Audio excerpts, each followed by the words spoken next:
welcome to my world. Today, another recent video game pickups video, focusing on games for the Sony PSP. The PlayStation Portable, one of my favourite handhelds at the moment, and managed to pick up a nice collection of games for very cheap. So I shall be showing these off today. Firstly is Grand Theft Auto Vice City Stories. Still got the price on there, $1.99 from Cash Converters. Been getting quite a few good deals from there lately. Normally this goes for sort of like £4, £4.50 online. And it's complete, instructions and map. So that's all good. I own the other Grand Theft Auto games on the PSP.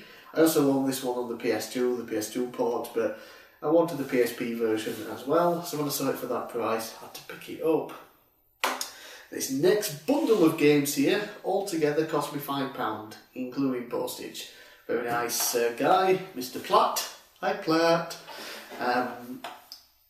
After I think I showed off my PSP when I first got it in a video, he saw it and like, I want one now, so he ended up getting one and a bunch of games. And then he messaged me a couple of weeks ago saying he had some games he wanted to get rid of. Just wanted to get them away for cheap because he either doesn't like them or he's not very good at them. So he sent them all to me for £5. First one, Need for Speed Carbon on the City. It's a Need for Speed game, racing, except for it has a story to it.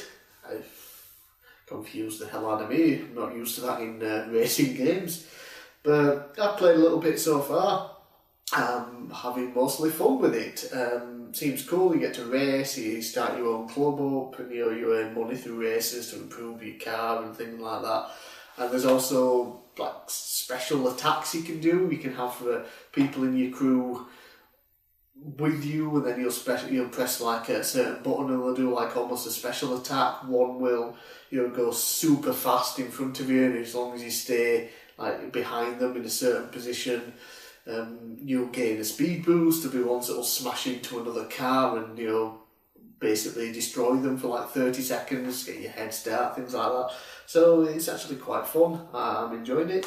Next is Soul Calibur Broken Destiny, fighting game, and Kratos is in it from God of War. So obviously you have to fight as Kratos, which is what I've been doing. I've just been mainly mashing buttons, but figuring out what to do is not terribly complicated until you start getting into the bigger combos. But I'm having quite a bit of fun with that as well. Next is Siphon Filter Dark Mirror. Always loved the first Siphon Filter game on the PS1. Played bits of 2, possibly I think bits of 3, but I'm not too sure if I played the third one. But the PSP games get quite good reviews. They are a little bit difficult to get used to because there's only one analog stick on the controller. But once you figure out the controls, it will hopefully be a fun game. So far I've only done the training mission for this and for Siphon Filter Logan Shadow. I forget which one came first. I would probably assume this one. I did find it odd that both have the exact identical tutorial in the game. It's the same. So I'll need to sort of complete the tutorial properly and get into these games at some point in time, but I'm happy to own them. Next, a Lego game, Lego Pirates of the Caribbean. Never seen the films, can't say I'm particularly interested, but it's a Lego game and it's about pirates, so I'm sure I'll have some fun with that. Played it for a while already, but then just sort of closed the game, didn't bother saving my progress. I was just testing to see if it worked. But it's a Lego game, so there's got to be some fun in there. And finally, SpongeBob Truth or Square. This is to be a really, really simplistic 3D platformer. You basically just hit things, hit enemies, collect stuff, and that's it basically from what I've seen. And you're just looking for the recipe for some burger or something. I'm not that familiar with the show.